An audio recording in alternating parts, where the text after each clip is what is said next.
Good afternoon, everyone. It's Alicia Hurd here, your servant leader. I am excited to come to you today for another segment of Let's Talk About Infertility.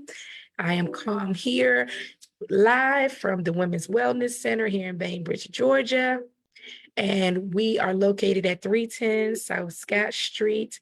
Our phone number is 229-939-3240. And we support women holistically on their journey, navigating infertility, a lack of faith, and depression. We also have men's support services to help them show up for you and also themselves as they go and navigate. Being a man in 2025 looks very different than 1969, 1992. And so we have Mr. Reeves overseeing that segment of our organization. But today we are talking all things infertility, specifically how it affects men and women differently, plus action steps to navigate. So please please share this information out to your network because you never know who needs to hear this. So I'm going to give everyone a moment. Let's start to share. And we'll dive right into the presentation. I will not keep you long today, I promise.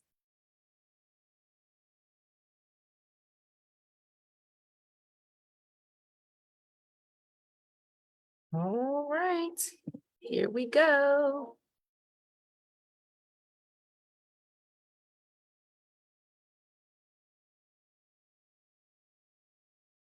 So again, we're talking about infertility because it is a deeply personal and often painful experience that affects individuals differently based on your age, your relationship status, financial stability, and your faith.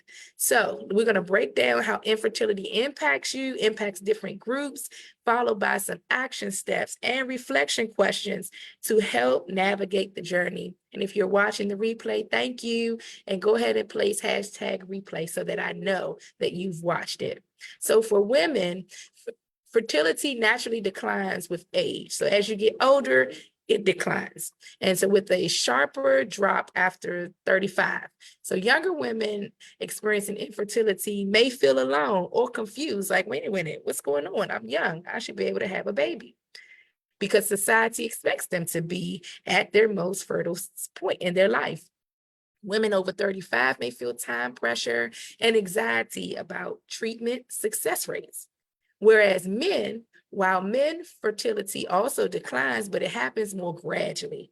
Men in their 20s and 30s, they may not feel the same urgency, but older men trying to conceive may experience sperm quality issues or face complications in their partner is also struggling. So some common questions to ask yourself. So for women, am I aware of my reproductive health? Have I considered fertility testing, even if I'm not actively trying to conceive? Now, that's a big one because you may not be wanting a baby right away, but what if your mind changes? What if it shifts as your relationship grows? You need to know, where do I stand? For men, do I understand that infertility is not just a woman's issue? That's key right there. And have I checked my sperm health, my count? Have I checked those things out to rule out any male factor of infertility, which is a simple test that you can go to your doctor and ask for? And for both men and women, am I open to exploring all fertility options, including egg, sperm freezing, IVF? I'm going to add in there holistic methods and measures, or even adoption. So here are some ways to navigate this stage in the exploratory phase. In your 20s and 30s, if you plan to have children later, then you consider the egg/the sperm freezing.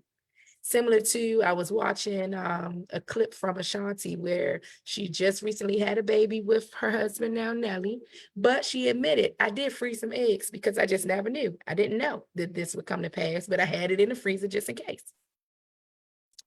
You don't want to assume that age equals fertility.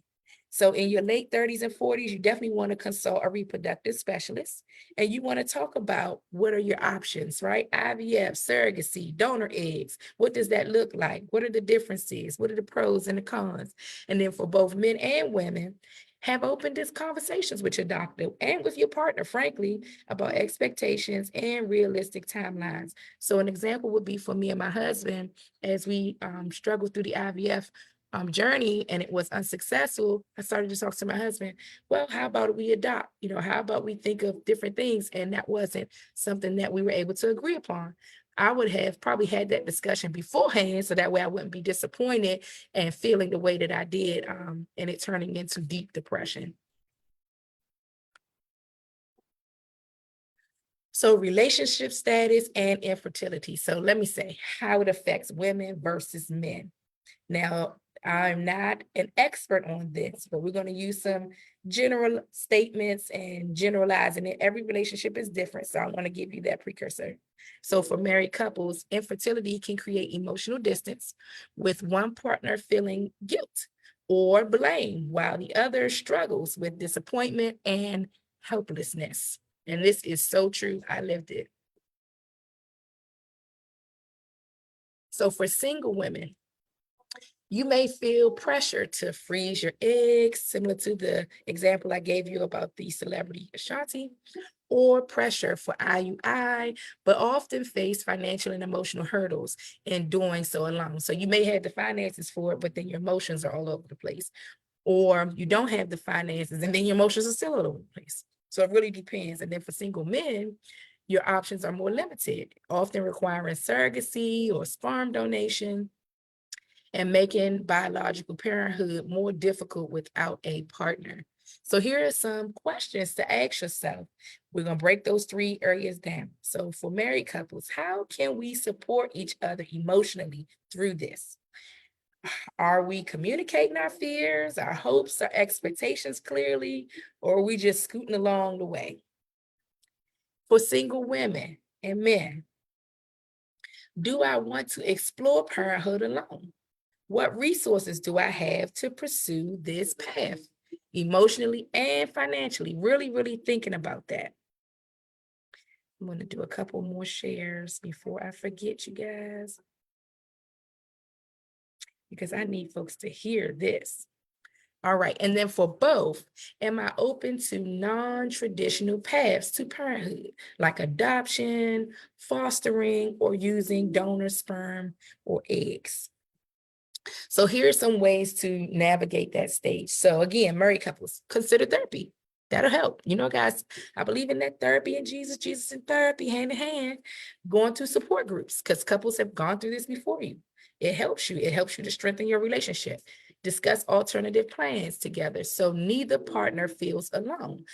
We do have a retreat coming up. We're partnering with the Love Camp in June. That's a good way to open up the dialogue, strengthening your relationship, and having those vulnerable, candid conversations. So if you're a single woman, here's some ways to navigate. Research the fertility preservation process. Freezing your eggs, what does that look like? IUI, what does that look like? And build a support system of family, friends, and an online community. And we have one as well. I See My Baby, the group. For men, consider sperm banking for future use. If fatherhood is important, research surrogacy laws and financial planning early on. All righty. So now we talk about and break down job status and financial resources. This is a big one. How it affects women versus men. So wealthy couples and individuals, they have access to the treatments, they have the money. So that's not really the issue. They can go through the IVF, the surrogacy, the egg freezing, but they can still experience emotional distress from repeated failures. Now that's the part. It's like, all right, I got the money, we can do it, but then what if it doesn't work and we have to continue to try? So for low income, it's the reverse. So you often face the heartbreak of having limited options due to the high cost of fertility treatments and the lack of insurance coverage. And so you have the financial burden, and then on top of that, it will trigger your emotional distress as well. So here's some questions to ask yourself. Can I afford fertility treatments? If not, what financial resources can I look into? What are available to me? Are there grants, insurance plans, payment plans? What is available? Am I open to alternative paths for like fostering or adopting if medical options or um, are basically out of our reach, like we just can't do it? How can I prioritize my emotional well-being while navigating the financial burden of infertility? Now, here's some ways to navigate the stages. So for those that have the resources, create a financial plan, because just because you have the money, you have to know, like, what is this going to take? What is it going to cost to sustain multiple fertility attempts if needed? And then you need to seek your emotional support, because yes, you have the money, but if it doesn't work, you're going to need the emotional support as well. So that looks like a therapist, that looks like a coach, that looks like your pastor, your spiritual guide.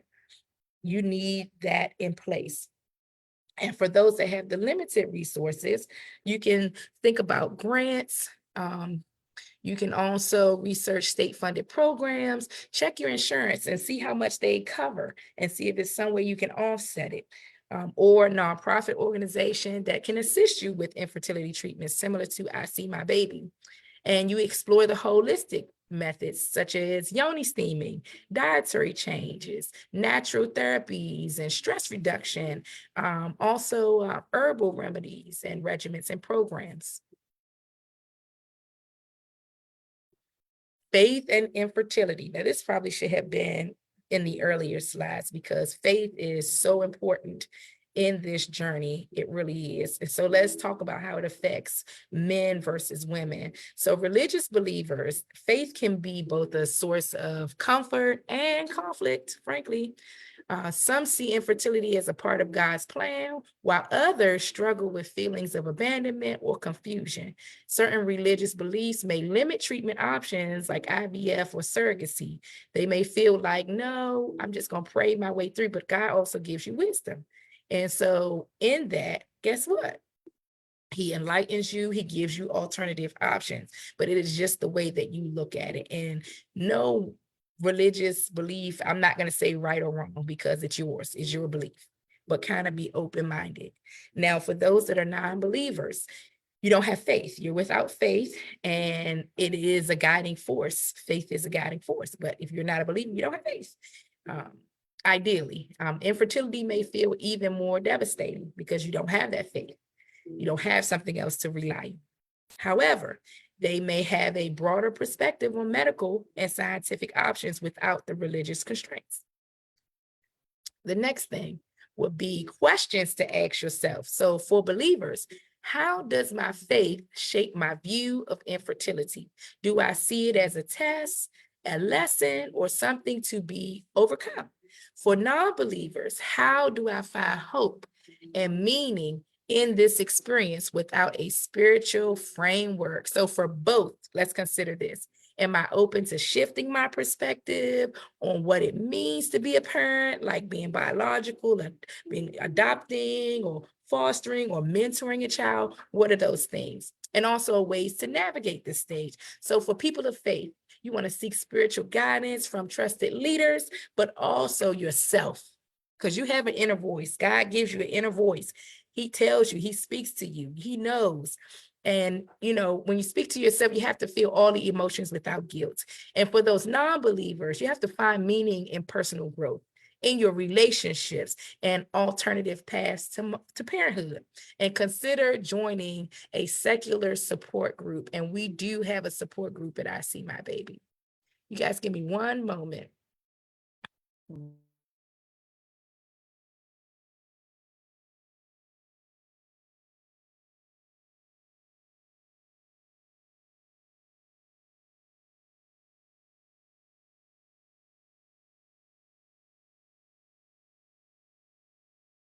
All right, you guys. So, emotional social impact. Let's get into it.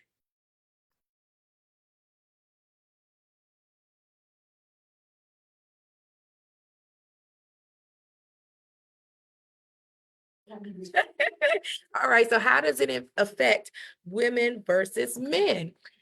So for women, they often experience deep grief, feeling like they failed or at something, society expects of them. Like, man, this is what I'm supposed to do. That's what I used to tell myself, like, as a woman, this is what I'm supposed to do, right? This is not natural. What's going on? They're more likely to seek emotional support. So for men, they often internalize it. They internalize their emotions and may feel isolated. Many struggle with feeling powerless if they cannot fix the issue. And here are some questions that you need to ponder on to help you cope, help you navigate, help you identify your differences. So how do I process my emotions about infertility? I will actually break that into two. How do I process my emotions? Let's stop there. And then the second part is, how do I process my emotions about infertility? Do I have a safe space to talk about my feelings? And whether through therapy, a partner, or friends, do I have that outlet?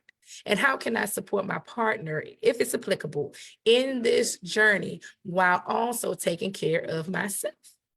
That's a good one.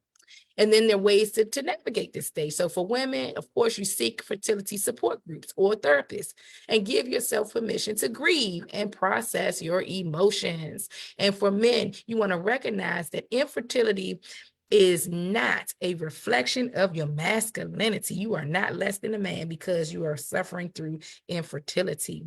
And find a male support group or trusted friend to talk to. And again, we do provide those services here at I See My Baby. We have the men's support group. And you guys, I forgot to put it in the chat. So give me a second. I am slipping today. But all of our handles are here. So that way you can reach out to us. And on our website, we now have the men's support group. We have the links there that you can reach out to Mr. Reeves and you can stay abreast of all of the events that they have going on. And for both, you want to create a shared plan with your partner. So you got to talk about it and make space for each other's emotions and experiences. So how can I see my baby stand in the gap? Well, let me tell you, we understand that infertility is more than just a medical condition. It's an emotional, financial, and a spiritual journey. And that's why we offer holistic support to women, men, and couples navigating infertility without judgments, okay? Our services and support include emotional and mental health support. So we do coaching, therapy referrals if you need something outside of our scope. Also, we do support groups to help process emotions and strengthen relationships. We have holistic fertility guidance. We do education on womb health. We have herbal remedies. Shout out to Miss Tiffany Austin. And we have natural fertility enhancing methods such as the yoni steaming. We have faith-based and secular counseling. Whatever floats your boat, we are here to support you. Whether you lean in on faith or you need practical guidance, we provide a space for healing and hope. Financial resource assistance, so information on grants, nonprofit funding, and affordable treatment options. Now, we also give you community advocacy, and we connect you with others experiencing similar struggles to ensure you never feel alone. That should be bold caps, underlined. You never feel alone. No matter your background, whether you are young or old, whether you're married or single, financially secured, or you're struggling, deeply religious, or questioning everything, we stand in the gap to ensure you have support, that you have an education, and you have hope on your fertility journey. Remember, you are not alone. Let us walk with you. Okay, reach out to us today to see how I See My Baby can support you and wrap our arms around you during your path to parenthood and beyond. So here are my final thoughts, you all. Here are my final thoughts. That picture is saying a whole lot. So infertility is a complex journey that affects individuals very differently based on multiple factors we talked about. So the key is to navigate this experience with self-awareness. You have to have emotional support, and you want to explore all of your options, whether it's medical, financial, emotional, and I'm going to also say spiritual. I'm going to add that to it.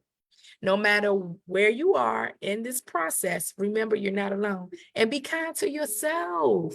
This is such a sensitive topic. Be kind to yourself and seek support that aligns with your unique situation. So again, here's the information for the men's support services. As you can see, Mr. Reeves there during one of our recent events, mentoring and coaching the men. And then on the other side is a list of all of our services that we have to offer and to support you here at the Women's Wellness Center in Bainbridge, Georgia. Again, my name is Alicia Hurt, the Executive Director, and I want to thank you for your listening ear. Please reach out to us. Our information is here on the screen, 229-939-3240 or info@icmybaby.org, or you can just stop in Monday through Friday, 9 a.m. to 2:30, or on Saturdays by appointments, 310 South Scott Street in Bainbridge, Georgia. Thank you guys so much. Love you, and I will talk to you soon.